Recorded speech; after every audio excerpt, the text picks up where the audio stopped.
Welcome, everyone. Today is Thursday, January 29th, 2026, and today we're going to be covering, and this is week 13, day 3 of India and E&W Platoon. And today we're going to be covering creating nested objects with DRF. If you're wondering why I always look to the side, is I have the calendar here and I can't keep track of the date and the week. So I just always look at it so I don't mess it up. All right, so today yesterday you talked about nested models and nested objects are really not that different. Conceptually, they are the same. So let's start with a little thinking exercise. You know how much I love those. I am going to share my screen.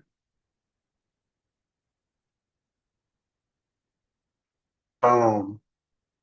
There you go. Can you guys see my screen? Yes. Alrighty. Just a short little exercise here. Please analyze. I have a little index.json file here. Please analyze case 1 and case 2 as somewhat of an abstract exercise. Imagine in an alternate universe, you are any kind of application. If you like dogs, it's some kind of dog application. If you like cats, it's some kind of cat application. If you like movies, some kind of movie application, okay? It's an alternate reality and you are an application. Which of these cases would you rather query and why? Just think about that for a second and then anyone can chime in. You are an application. Which of these cases would you like to query and why?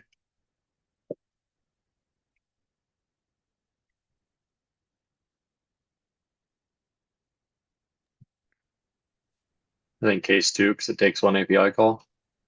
That's the answer, Logan. And if it's less API calls, is ultimately less what?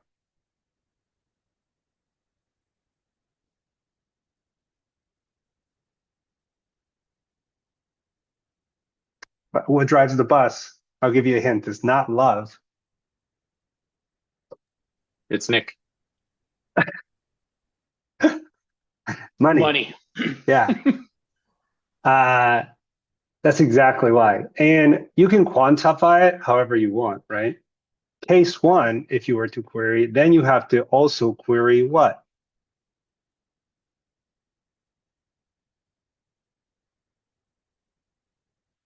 I'm just asking about this file right now. That's it.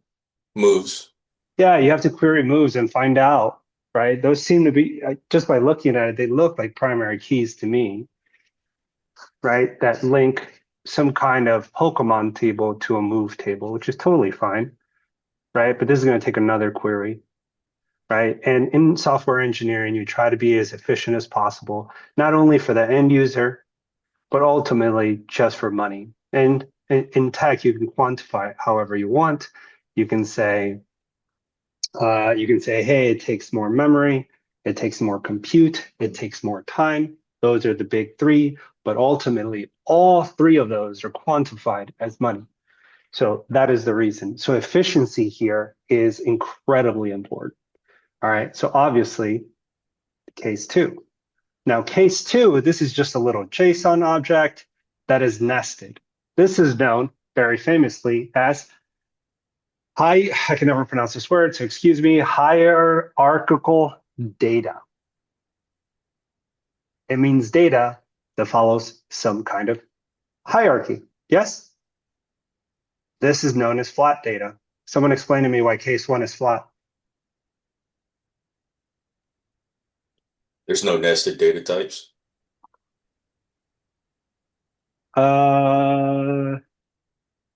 Not quite. It's more simple than that. You're overthinking it. We're just comparing case 1 with case 2 here. Why would case 1 be flat and case 2 be hierarchical?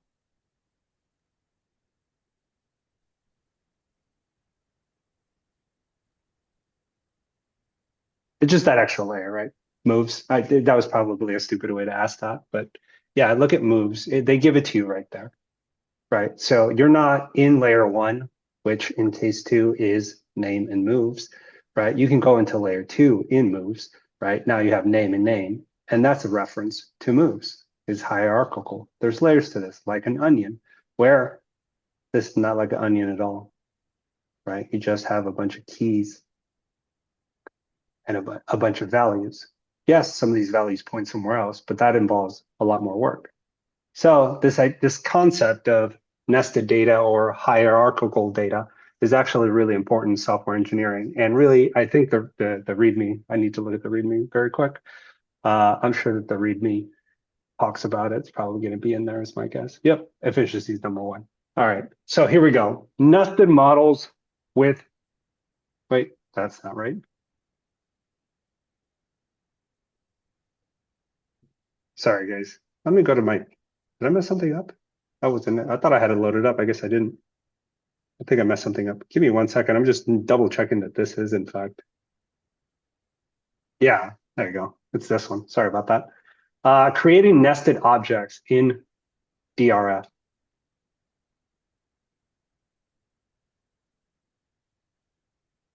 Give me 1 second. I'm like super confused right now. Wait, you guys learned models yesterday, right?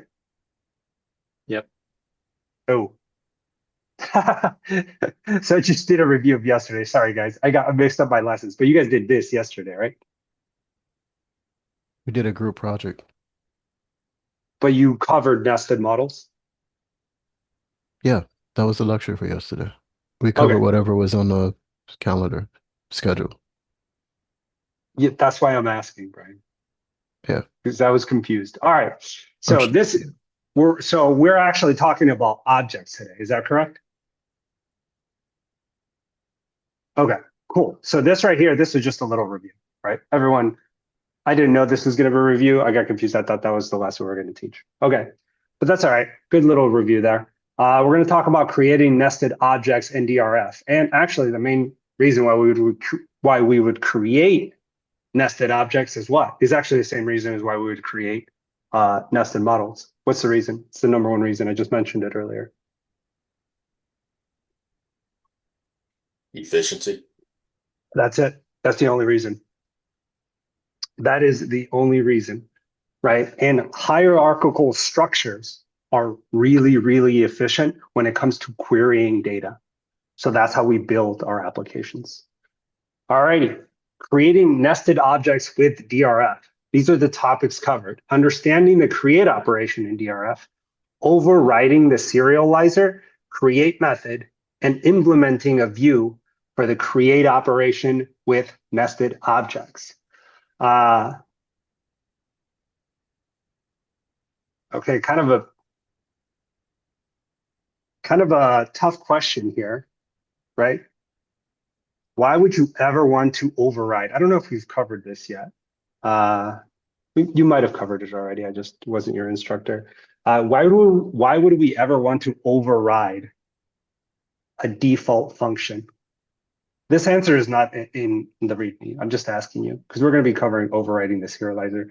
So why would overriding some kind of built-in method be necessary? Can you think of a scenario where that's necessary?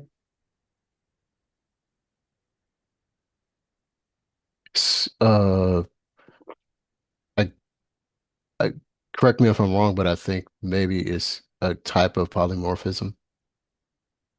Yeah, but those are really big words, Brian. Explain it to everybody in like simple terms. Uh, in polymorphism, you're reusing code, so you're not like creating stuff from scratch over and over. So you're uh you have like a method, you have like a algorithm that you want to use over and over, but you can change the behavior by overriding something about it, about the code or whatever you're writing. So you can use pretty much the same code, but you just change one aspect and change the behavior for whatever you want to use it for. Exactly. So here we go. Let me give you probably the most basic example, right? Built-in class users of DRF, right? can be the same for everyone, right? And this can be implemented a couple of different ways, right? What are the two big category of users in all applications? Does anyone remember?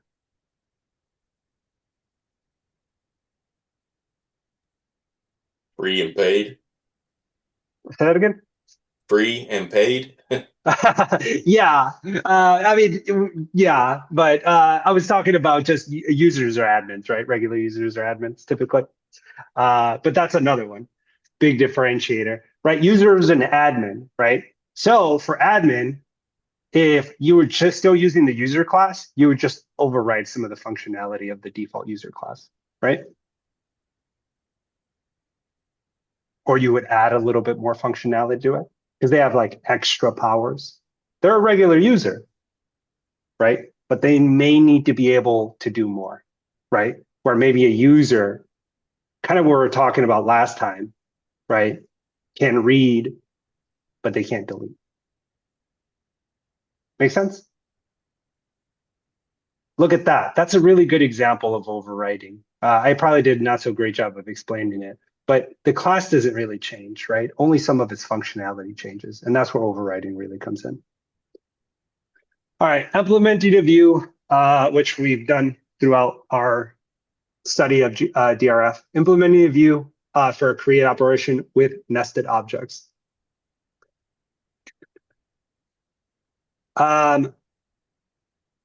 What's the only thing that's different when you create nested objects as opposed to creating normal objects?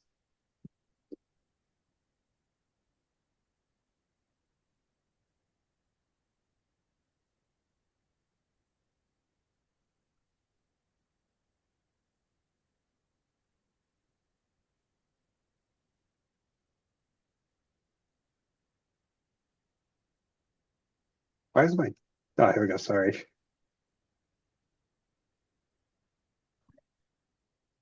I'm sending a post, right? I'm gonna send a post. What kind of object am I gonna send? What's the most common object that you send when you make a post? What's the type? It's we use it all the time. It's starts with a J. No, not quite. The package. JSON, right? JSON. There you go. Cool. All right, we're gonna send some ID, right? We're gonna do some ID. We're gonna do some name. We're sending a post, right? This is effectively what part of the CRUD?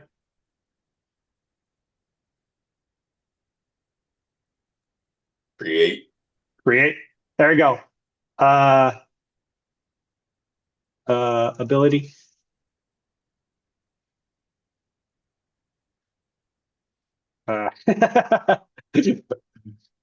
I put reading and I couldn't spell it. All right, here we go. We're sending this. We're making a post with this little object, and we're going to create in some table this person, Gmo, with an ID of 3 and the ability of reading. What's it? This is really just a flat post. If I was going to send a nested object, someone please fix my object to send a nested object to my post. What would be the only thing that's different?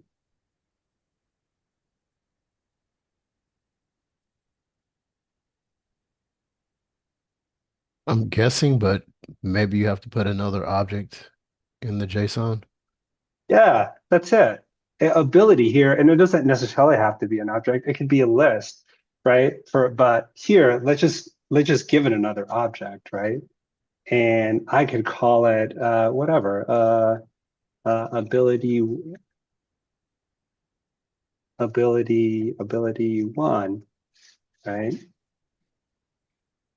He can read, right? Ability 2.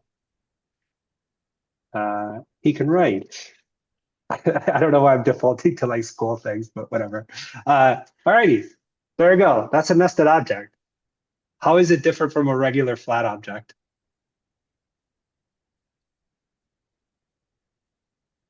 It's got an object in it. It's just nested, right? Yeah. So ultimately, are they that different?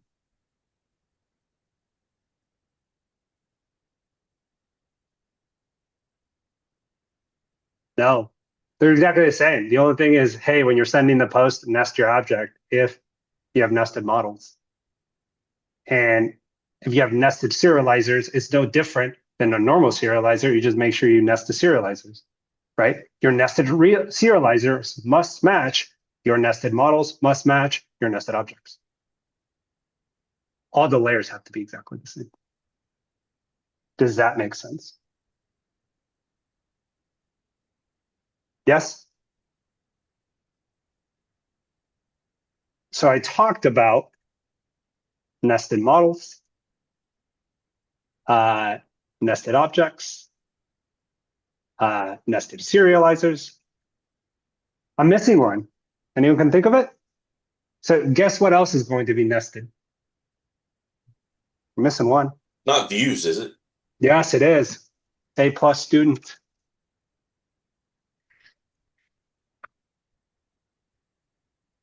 You picking up on it? It's no different. If you have a model, you have a model. If you have an object, you have an object. If you have a serializer, you have a serializer. Now we need to study them nested because that's how they come. And why do they come nested? It's because we must nest our data. We must give it a hierarchy because it's just way more efficient to query it then. And it's cheaper. That's it. Not only that, but it's faster. And if you've ever waited for a web page to load, you know how much of a pain in the butt that is, right? Nobody wants to wait for a page to load. I was building a Docker container and it was pulling it from like PyPy or something, or like one other repo at my parents' house yesterday. It was so slow. I had to leave because their internet was so bad. And I came to work at my house. All right. So the only difference between nested anything and regular anything is that it's nested. There's layers of data. Yes? As long as you understand that, you're good to go for today. And you're good to go for yesterday too, actually. All right, overview. The example will be based on nested views 1 branch of Pokemon app.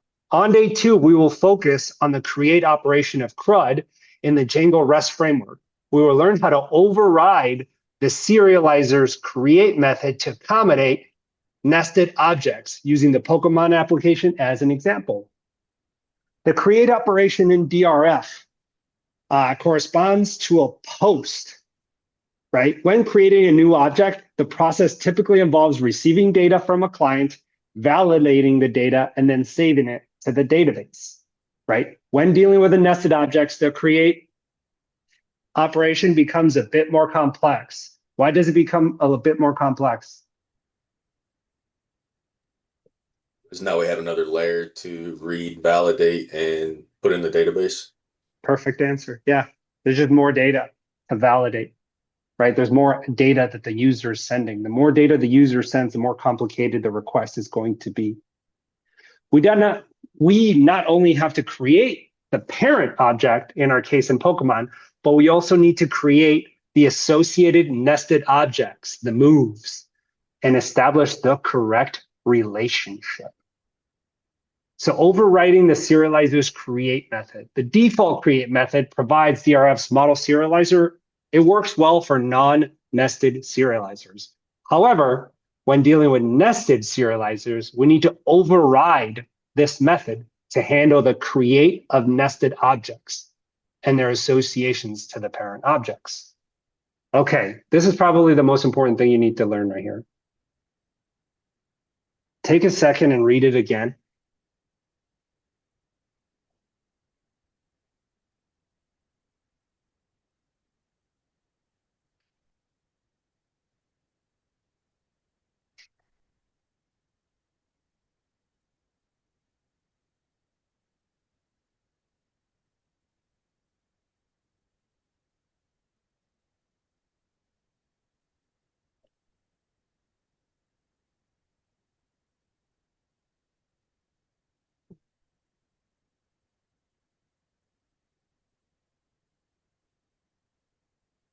Okay. Overriding a serializer's create method. The default create method provided by DRF's model serializers works well for non-nested serializers. However, when dealing with nested serializers, We need to override the method to handle the creation of nested objects and their association with the parent object. Why do you think we need to override it?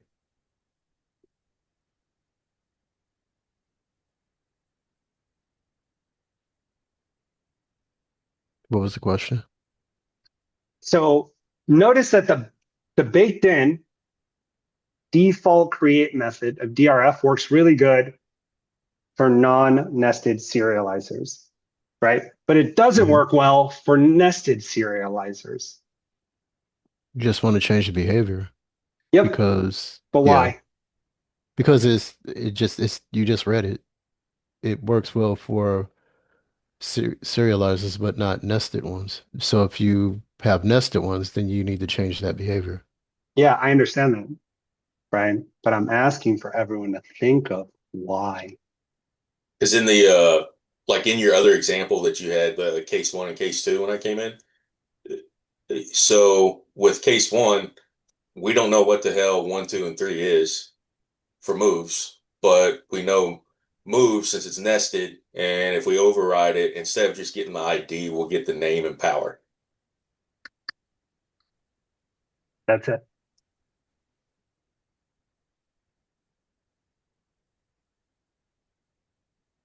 It's really easy to serialize this. But this becomes way more complicated because it's not flat. Also, the X factor here is to then write the code. Write the code. And this is kind of a big brain thing, so stay with me. DRF is just code that someone else has wrote, yes? Okay. Their baked in serializer handles this like a charm. Case one. It doesn't handle case two for a couple reasons. One, it's harder to implement. Two, do they know how many layers your onion's gonna have? Hell no. Here they know. This is easy, dude. Of course that's baked in. Someone wrote that. This, way more complicated, bro, because then you would have to write the logic of, hey, you need to count the layers and serialize them and get all their relationships right. That is a mountain of work. So this is where DRF says, hey, man, we've taken you far enough. The rest is on your own. So to implement this is just way harder. So they don't do it. They give you the easy one and they give you the override method. And then you have to do it yourself because it would be almost not impossible, but it's safe to say it would be almost impossible to write all that code because then that would make that framework really, really big. Much bigger than they probably wanted it to be. Make sense? That's kind of like a big brain analysis there. If you didn't get all that, that's okay. But just understand that that's why this one's much harder. All right, cool. So we're now going to override the create method for Pokemon Serializer. You just go into Pokemon Serializers. You import everything that you need.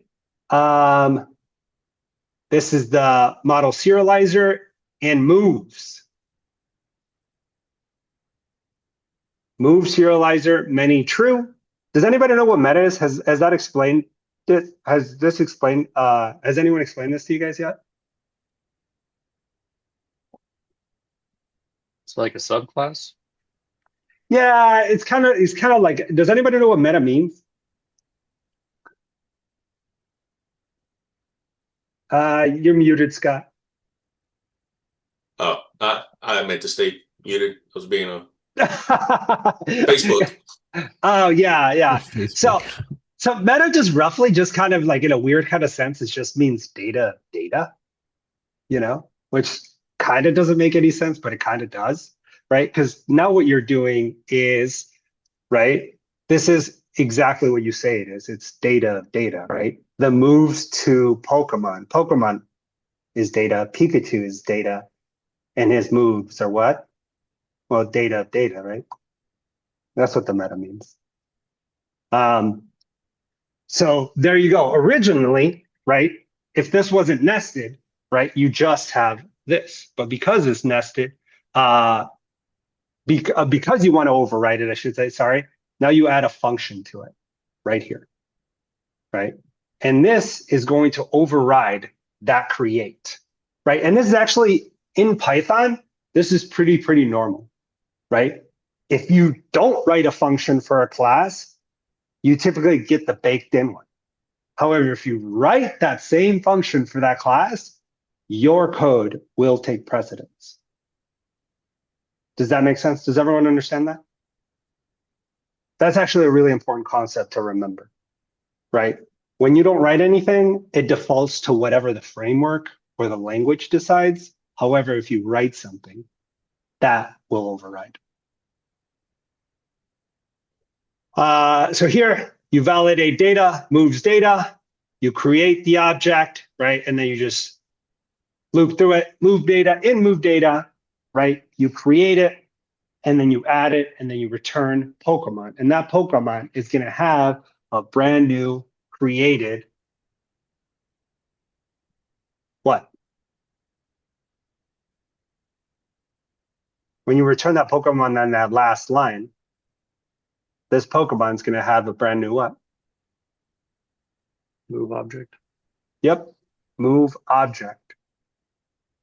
Perfect. So in the create method, we first remove moves data from the validated data. We then create the Pokemon object using the remain data. Okay, so this is kind of really important here. In the create method, we first remove moves data from the validated data. Then we create the Pokemon object using the remaining data. Why do we do this? Probably to isolate the moves data from the Pokemon. Because which object are we editing?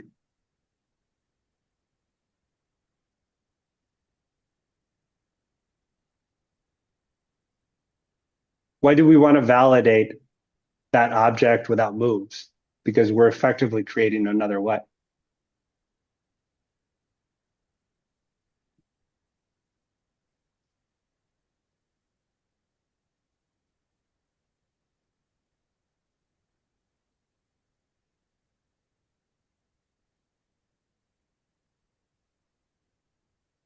Let's bring it back a little bit. We don't want to validate the moves data if in the very next line or two, we're going to edit the moves object, right? Because then it would be different. Does that make sense?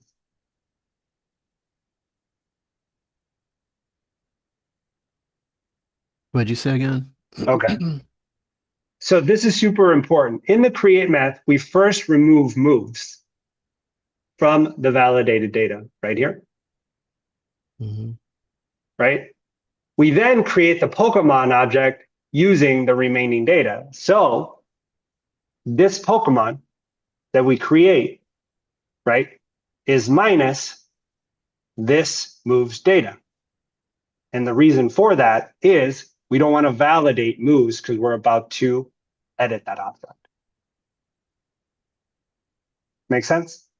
There's no point in validating that moves object if we're about to edit it. Because then you could validate it, but it wouldn't make any sense to, right? So that's what this is saying. All right. So note that this assumes that each move is unique to the Pokemon and doesn't yet exist in the database. If the same move could be associated with multiple Pokemon, you need to check whether each move already exists before creating it.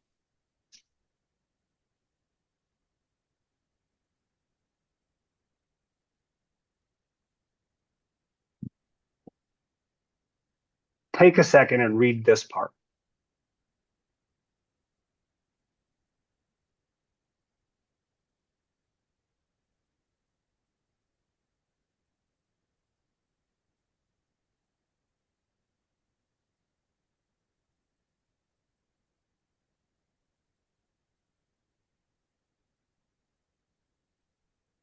Why is this important here?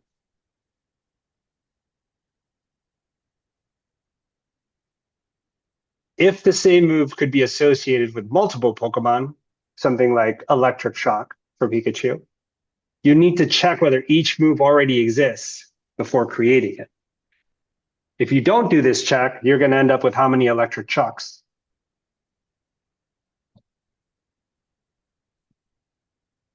Two or more. Yeah, more than one, which is more than you need, right? And that's actually it's not the purpose. It's not within the scope of today's lesson, but the idea of duplicates in database is actually kind of a pain in the ass. Happens a lot. So the example I gave maybe like a week ago or something, we were talking about missing rows or missing columns of information or duplicate data. Happens all the time. Kind of a big problem. Alrighty. So implementing a view for the create operation. With our serializers ready, we can now implement the view to handle the post request. So then you just go to views, you go to all Pokemon, you establish the get method here. Get, you're going to grab the Pokemon existing within the database by name. Have you guys been grabbing Pokemon by, oh yeah, by name, right? You guys haven't been grabbing them by ID. Who was showing me that you could grab them by ID or name? Is that you, Logan? Yeah, it was part of one of the assignments last week. Where it Okay, was like string or ID. okay. That is kind of wonky. But they both work as they're supposed to? Yeah, they did. Okay, perfect. There's extra logic there. Normally you wouldn't do that. You just grab them by like name, and then name would map to an ID. But typically the ID wouldn't be customer facing or user facing. Anyway, you grab all the Pokemon, you serialize them, and then you return that specific Pokemons. And then here's your post, right? After you serialize them, you check that the serialization is valid. Why do you have to check if the serialization of that Pokemon is valid?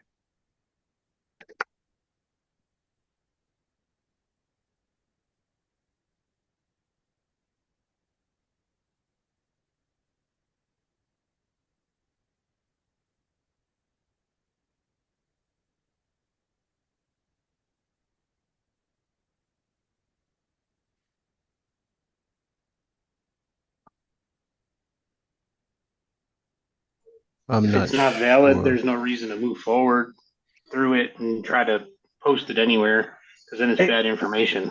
Yeah, and it would probably fail trying to post to your database, right? That's the answer I was looking for, right? If you try to post something and this turns out to be false, what did you do wrong? You're sending data through your API to your database, and the serializers fails. Well, what are a couple things that could be wrong with the data you're trying to post? Thinking exercise, just think what could be wrong. This is real life debugging, except I'm not showing you code. Has a space in it where it shouldn't. Some kind of syntax error. What else could be wrong? Syntax error, that's one. What else? Your JSON object that you're trying to post has a syntax error. That's one. What else you got?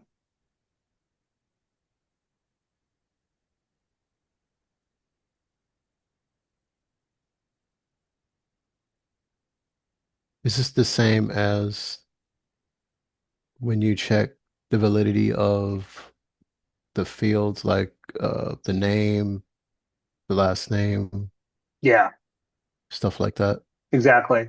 Right? If anything is messed up on your post object, it should fail right there. Because then, if you didn't have that check, you would try to actually post something to a database, right? That either wouldn't post to the database, throw an error, or post partially, or any variation of those, right? So then that would pretty much destroy your application, because let's say you post partial information, someone tries to query for partial information, there isn't probably logic in your application to handle that. Make sense? So there could be a number of things that happen, right? But yeah, missing attributes, syntax errors, yada yada. Your validators didn't pass, a bunch of them. Then you save it, right? Who's this print statement for? Here they're printing serialized data. Who's it for? The developer. The developer. He's just seeing, hey, I don't think you're going to be able to see anything. If this is actually serialized, it's going to be nonsense, right? But he's just checking to see, hey, did that go through? Did it? Oh, actually, with the data, that actually might print it so you can read it. Actually, I'm not sure. Maybe. But yeah, this is just for the developer. He's checking, hey, did it get this part right? Was it valid? If obviously this line hits, then we know it was valid. We know it's saved. Boom, it's going to print. And then it just returns a 201, which is created, right? If not, it's going to send you a 400 bad request. And the bad request, which line fails in this code that gives you the bad request?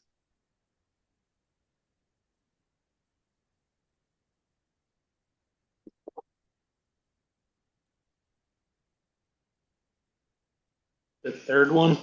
Yes. The serializer is valid. Yep. This fails, you're going to hit the 400.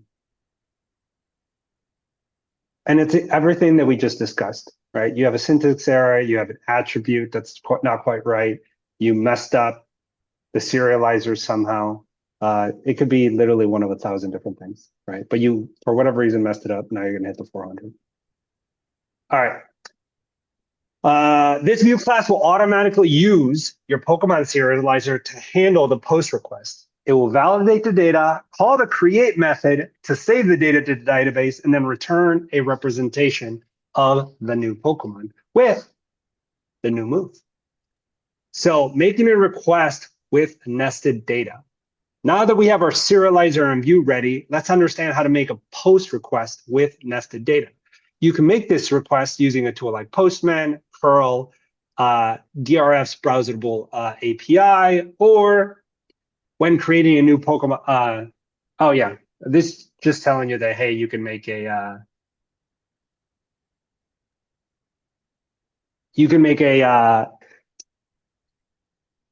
a nested post request using any one of those interfaces.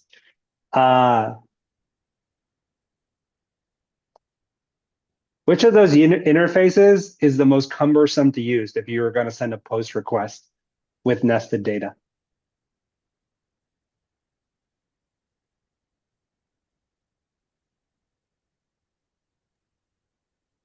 I don't have the answer, Guillermo, but Venetia's asking to get let in. Oh, I just let her in. Sorry about Oh, that. okay, cool.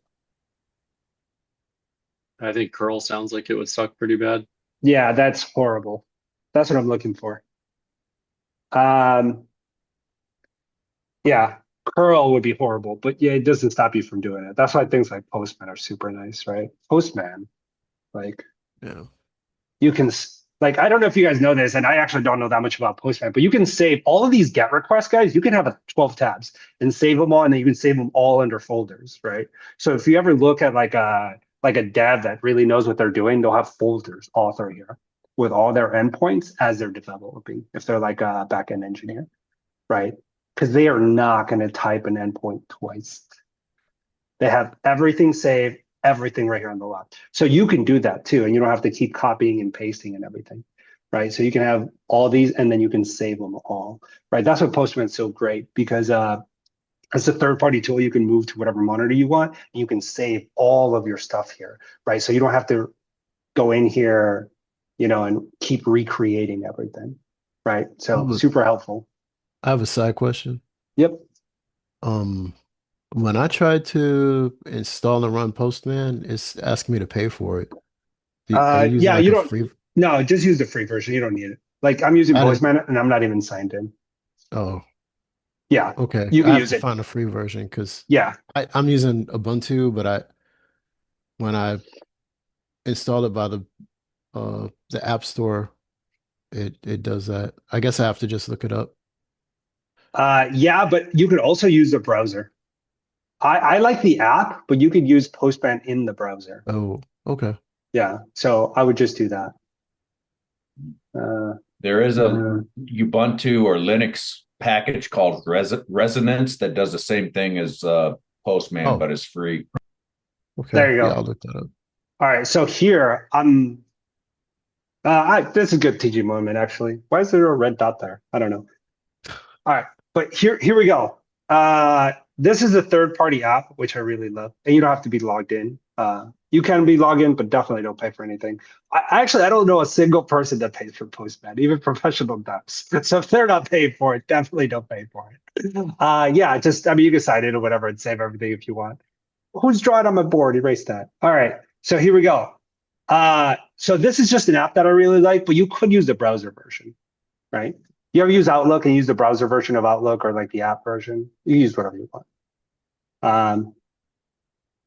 Here's a big brain question. What's the drawback of using the browser version?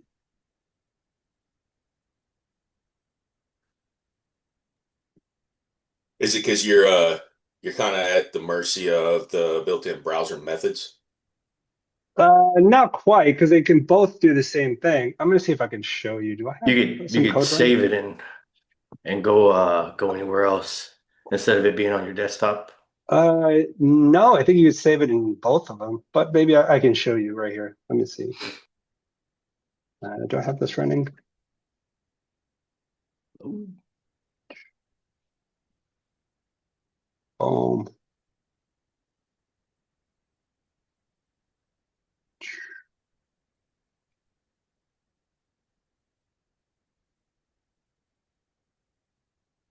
What? It won't send my GET request? All right, we're gonna sign in, man. We're gonna try because I'm trying to show you something. I don't know if this is useful or not, but we've gone too deep, and this is my my COVID now, so screw it. Is I think it- it gets. Are you talking about like we had an example where it used like 0.0.0.0. Like wouldn't accept that. You had to use your loopback address. Give me 1 second. I'm trying to get to that. Postman browser. What? Just let me. Why is this so complicated?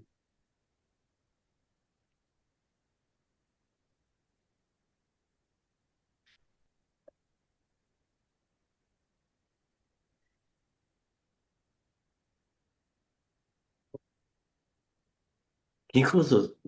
Never mind. And this is what? Admin, right? Is that what it was? Yeah, I believe it was admin. Okay. Whoever just was trying to talk to me about what the answer to this, whoever that was, besides you, whoever that was, sorry. Is that you, Logan? Yeah. All right. Besides you, I am running this locally, right? This API. My app can reach it. The browser can't. What's going on here?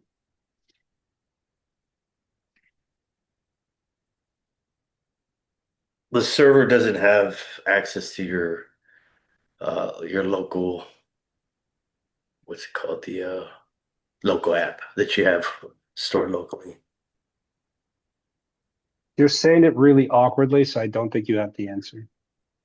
Okay. I mean, it says at the bottom it can't send requests to the local host. Okay. Can anyone tell me why? Or can you speculate?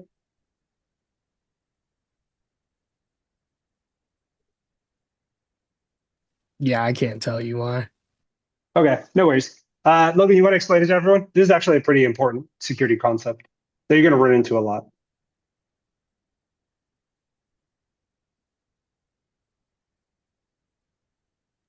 I guess like maybe Google restricts it or something. I'm not sure. Logan, did you hear me? Oh, sorry, what? Yeah, can you explain what's happening here? I just remember that Chrome basically blocks your local host. Okay. I had to do a workaround. Okay, cool. Can anyone tell me why they would do that? Do you want the internet to have access to your machine?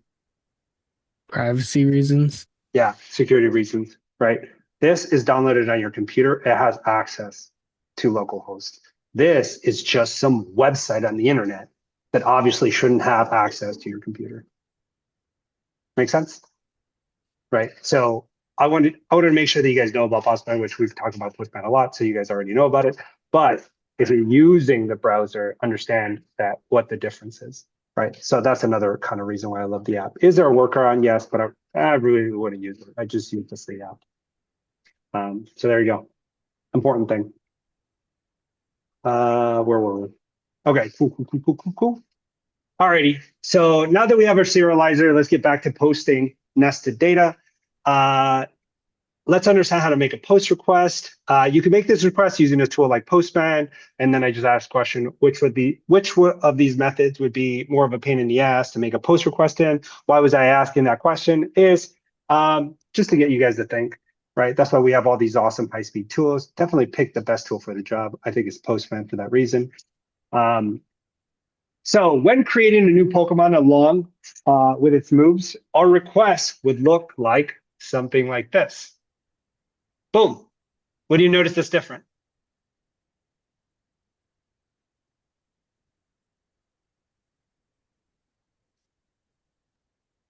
Is that just a weird rendering thing, or does the URL that you posted have extra stuff on the end of it, like the content type application JSON? Yeah, someone did a bad copy paste job here. That's what that is.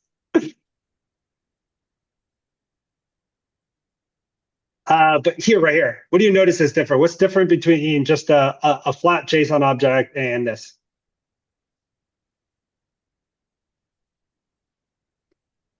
There's only one difference. We discussed it. It's the same thing as, oh, did I? What happened to my code? It's the same thing as this. You're What is talking it? about the nested objects? Yeah, that's it. So you have to account for layers. That's it. Not any more complicated than that.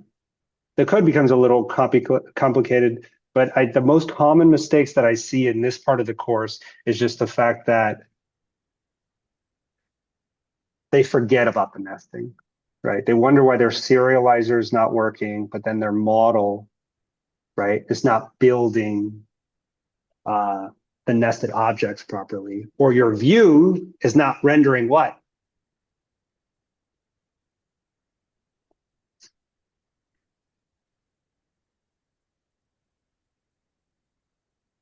Your view is not rendering what?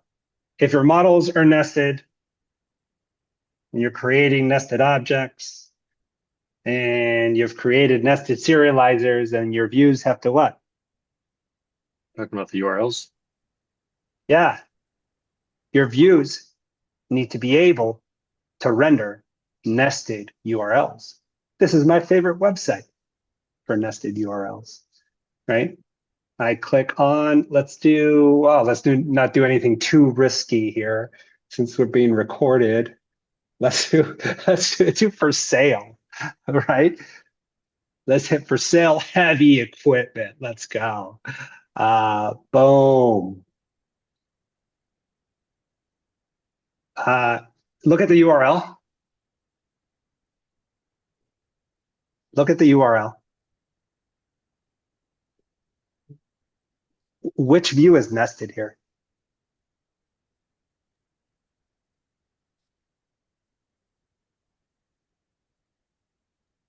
Search. Yeah. So there's a main list, right? And the nested view here is search HVA, which is short for heavy equipment, right? Is that what I clicked? Heavy equipment, yeah. Right. So now heavy equipment, right? This is a nested view, right? Under for sale, heavy equipment. This is a nested view, right? And in here, right, in this URL, there's one more nested view. What is it? Search. Nope. From this page, there's one more nested view that I can go to. What is it? The post for the item itself. Yes. We're going to buy this pallet forklift steer. This is the last view right here.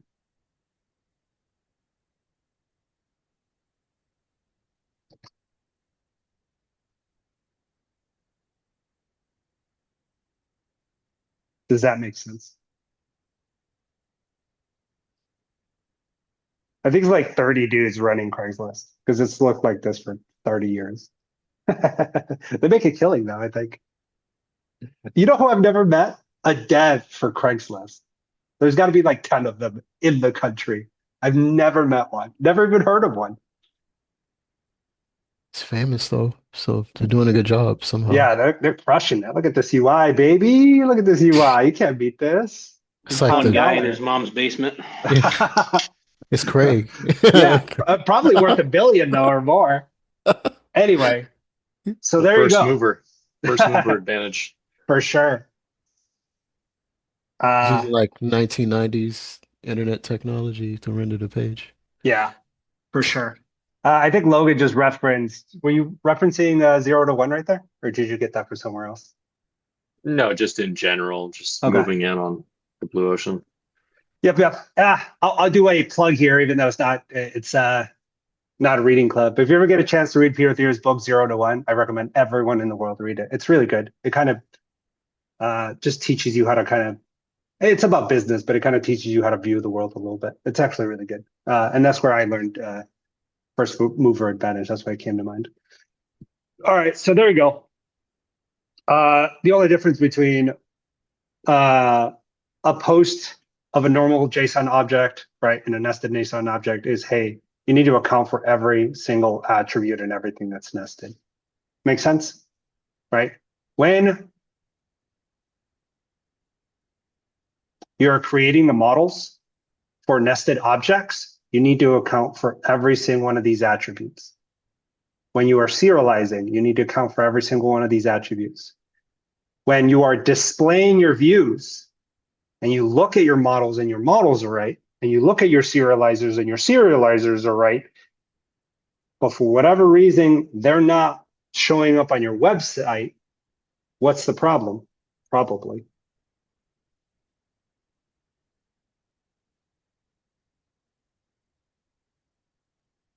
They're not being added to the URLs. Yeah, your views. Somewhere in your views, probably. They're not being displayed somewhere. Cool. All right. So in this example, we were creating a Pokemon named Bulbasaur, right? You're creating two moves, Tackle and Vine Whip, and you are associating them with Bulbasaur. After sending the request, you go to tool 1, indicating that the Pokemon was created successfully. And the response body will contain a JSON representation of the new Pokemon, including all of the nested moves, right?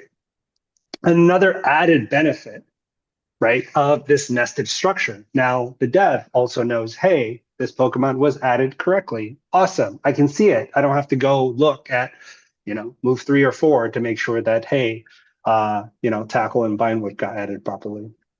So in conclusion, we have navigated through the complexities of creating instances of a model with nested fields in Django. We have learned how to design our serializers to accommodate multiple nested relationships and how to craft JSON payloads to communicate the nested data to our API. Going forward, you'll be able to handle multiple nested serializers, catering to a wider array of use cases. Remember, the key is to understand the data relationships in your specific scenario and then tailor your serializers create method to suit those needs, right? So the challenge is just going to be day 3 of the CARS API challenge. I was talking to Tiffany earlier, and she said you guys barely got started on creating your models. Is that correct? Yeah. Okay. You guys already know your groups, right?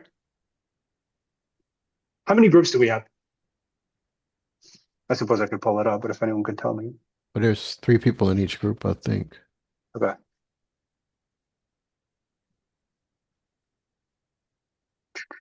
Give me 1 second. All right. So there's 4 groups. Perfect. All righty. In terms of the 4 groups, before we take a break and then get started on your CARS challenge, can someone from each group just chime in? Can someone from each group just chime in, kind of give us just a rundown of where you're at? for the cars challenge? I think for my group, we had kind of got everything set up and started on the first database, like user profile, and we're trying to figure out how to link it to app user and kind of branch out from there. So we've got I think we got the views, the URL, like all of the basics down for the first table, but we haven't actually figured out the relational side of things. That's a good spot to be. Next group. Our group, we got everything started on GitHub, so we've got everything committed for requirements. Built out a mock database, did the Docker compose, and did a make file to spin everything up, and then we started the Django project. And so our next step is going to be starting the apps. Good. Next group.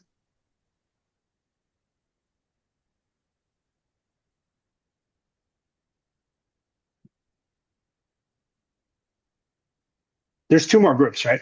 Just somebody from just chime in, just we let me got know where the you're at. models created so far.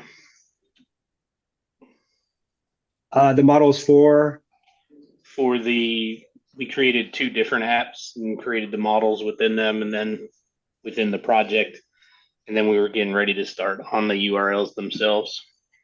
got it. And the last group.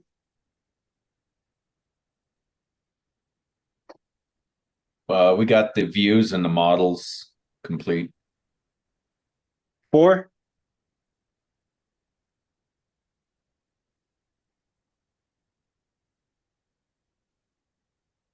Dan, 4. What do you mean? You have the models and the views complete Yeah, for the cars API. for the cars API, and it's working. Yeah, so far. Okay. And I'm still working on all the other files. Okay. Super important thing here. Chime in each group. What part of this are you Dockerizing, if anything?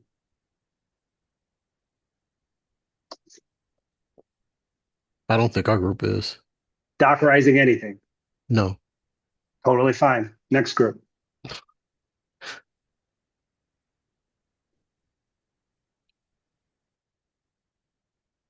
Thomas's group, database and API. Okay. That's 2 groups, I believe. The other 2 groups? I believe we're database and API as well. Okay. You'd have to Both? correct me, but I'm pretty sure. Yep, You're running it from a Docker Compose, both. Yes? that's correct. Yep. Okay. Last group? Just the last group that hasn't chimed in. I don't want to go through this list. We're doing the same thing, database and API. Okay. So we have 3 groups that are using database and API, and we have 1 that's not Dockerizing anything. Right? Those are 2 options. What are the 2 other options you could have chosen? Dockerize one, but not the other, and then And flip it vice up. versa. Yes. Well, I know that seems like a really silly question, guys, right? But I just want to keep mentioning it, keep kind of hitting you with it, because this is really important, understanding the difference of exactly where you are working. Does everyone understand the questions that I was just asking? I hope everyone is understanding the questions that I'm asking, as silly as they may sound to you. I don't want to jump into a breakout room and I ask you how you're building it and you not know, or where you're building it, right? Yes? Okay.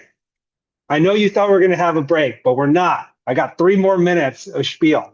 This is a real problem I was solving at work. Hopefully these stories are helpful for you.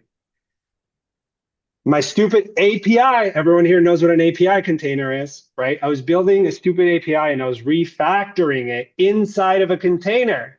And my containers this happened to me 2 days ago. They kept crashing, and I'm looking through it. Why is it crashing, right? The health check is working, everything's working. This is stupid, I can't figure it out. This is what ended up happening.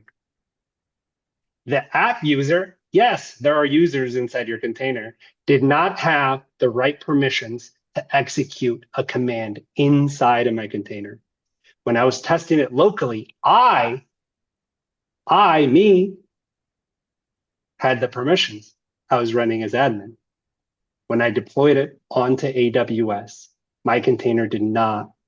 Inside the container, that app user inside the container did not have the permission to execute that command. And my container Interesting. kept failing. It took me like over an hour to figure it out. And I just kept deploying and kept deploying. Stupid mistake. Yeah, permissions and Linux is a pain in the butt. Yep. So here we go. And the reason why I shared that story with you is because I know I keep harping about different environments and who you are and where you are. How many of you actually knew that there was a user inside your Docker container? Do you mean like the YML file credentials that we passed, or? No. Inside this is just to kind of expand your horizons a little bit, right? But inside your Docker container, when you guys have pretty simple commands right now, you could add more complex commands, right? But when you do that, someone is acting. I don't know if this is the right way to describe it. Someone correct me if I'm wrong, but there is a user inside the container, and that user needs to have permissions to run whatever it is that you're running. You haven't run into it yet because we're running pretty simple commands inside that Docker container. But remember, that Docker container is a completely separate environment, right? It can do anything that you can do, right? But just like you have permissions, remember the two tenets of Linux, who are you and where are you? Inside of the container, there is a user as well. And they can do anything that you give them permission to and nothing more. And the permissions have to be, super important thing, explicit. If they are not, in software engineering is typically, if there is no permissions, is automatic deny. If there is permissions, then do whatever the permissions say. It's Make pretty sense? much, containers are pretty much just a tiny Linux, right? Pretty much, yeah. Yeah. Does everyone understand that? Where do those credentials live? I don't even know how to answer that question. Well, seriously. I don't know, man. You're gonna have to Google that. I don't know. Okay. It lives But- in, yeah. Yeah, I don't It lives really in know how to answer that question. Zeros and ones on the computer. I don't know, dude. All I know conceptually, right, is what's happening in that environment, right? And that specific user, right, needs to have all the permissions. And I just want to share that with you, just to kind of, broaden your horizons and show you that, hey, this well goes a lot deeper, right? And actually, the more that you know, the more you're exposed to right now without being overwhelmed, obviously, the better it is going to be for you in your career. Make sense? Okay, I yapped a lot. Take 24 minutes. Take 24 minutes at 7 p.m. I'm going to open all the groups back up to get started on the PARS database. Sorry, it always goes longer than. Promise won't take up a lot of your time this time. Just wanted to reiterate there. If you already have more than one app, totally okay. Just continue with what you are doing. However, if it starts to get really unwieldy, less is more, shrink your apps. Yes? Super important piece. I can't remember which group it was. You guys are having a good conversation about, different apps should correspond to different tables. And that's actually a really difficult question to answer, but I'll give you the rule of thumb that I use.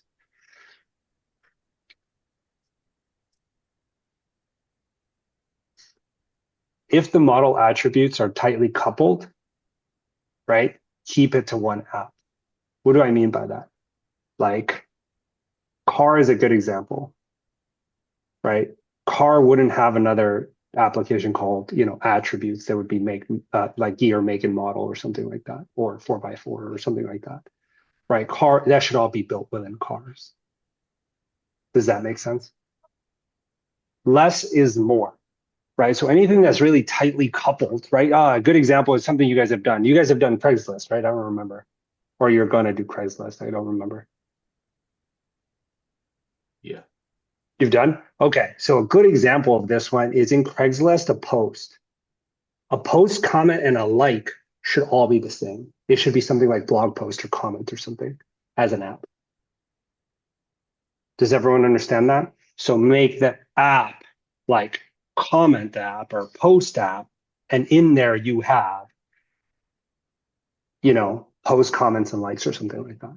See how they're tightly coupled together? Right. So that's the general rule of thumb. If things are tightly coupled, try to keep them together. Less apps right now, guys. You guys are just a simple car app. One app will do. Again, but if you already went straight from that, totally fine. Just shrink it if you get into trouble, and you will know when that is. I posted a normal order of how you should be building it, but again, little asterisks. If that doesn't make a lot of sense to you and URLs make sense, start with URLs. Doesn't matter. But generally, the list that I posted makes the most sense, and that's how most people start. Doesn't mean you have to. The last thing that I want to reiterate here is,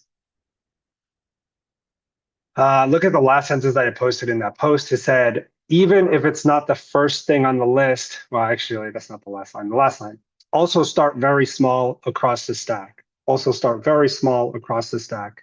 And I got cut off before I finished the sentence. Does anybody know what I mean by that? Start very small across that entire order of to-dos for this project. What do I mean by that? Do the easiest ones first. Not quite. Yeah, but just make your first model should be what for cars? Just give me an example. Oh, let's see. Hold on to you. Car. Yeah. So for model, someone's hot micing. Mute, please. So this is how I would take it across. The stack was probably a bad word choice there, but this is in my head conceptually how you should think about this. Create your model, but that model can be really small, right? It can be just cars, and it has, you know, make, model, year. Done. Validators, let's skip them for now and just use some like built-in integer field and char field. No? Built-in validators, cool. Validators, check. Serializers, right? It's only 2 or 3 lines of code. Check, right? Then you go to your views, show all cars. Yes? Boom. Now you have the views. Now the URL /cars. You load everything up. You go to /cars. You get a list of all your what? Cars. You don't have to, well, at first you'll get a list of nothing, right? But you have to load them in your database. But then you can create 2 cars, right? With make, model, year, whatever. And then when you go to the URL, your cars show up. Yes? Okay. Why do you start like that? We can get it working and then build upon what we have working. There you go. I think you should try to work together to get at least that first line. If you can get that, then everything else is just a build off of that. All right. So that's how you should always kind of tackle it. Follow it all the way through and get that to work. Make sense? All right. Sorry, that's it. I'll let you get back to work. It is what it is. Yep. All right, guys, we're just going to wrap up. Give me 1 second. We're just going to wrap up with Nicholas. He's just going to kind of walk us through an error he just had in his group and what fixed it. Go ahead, Nicholas. So in this app here, I had this class name was just like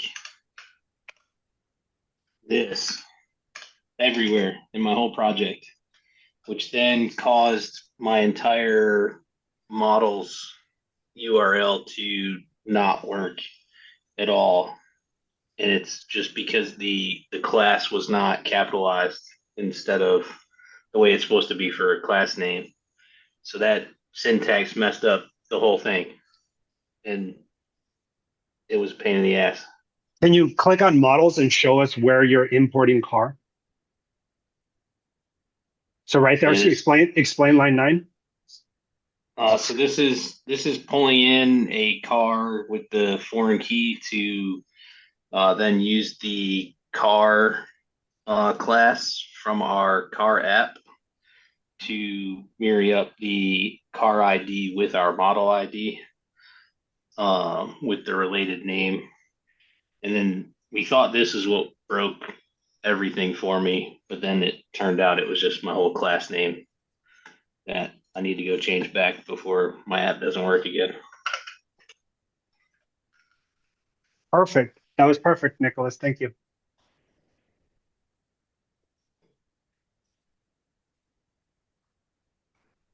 I asked Nicholas to share that because that's probably a problem everyone here has already encountered or you will encounter, silly things like that. And I think I've already given you the piece of advice in software engineering where you never guess because there's so many unknown variables. That's one of those situations where it's just knowing the language. I didn't really know Nicholas' application. I literally just jumped into the breakout room, but when I looked at his file, I knew that his class should be capital letters. Did I know that that was going to break something? Not necessarily, but I knew it was wrong. And the thing about Python and software, everyone here has already figured out, is that sometimes the casing matters, and sometimes the prefixes matter, sometimes the suffixes matter, sometimes the underscores matter. Some things matter, some things don't. And knowing the difference is what separates tiers of developers. Does everyone understand? And even if you don't know how to solve something, even mere exposure is good. Like I'll give you an interview example. If you're in an interview and they ask you like a green blue question or a memoization question or something like that, if you know of it and can kind of describe it, even though you can't answer the questions, that's worth a lot. That's worth an infinite amount more than someone that just looks them like a deer in headlights.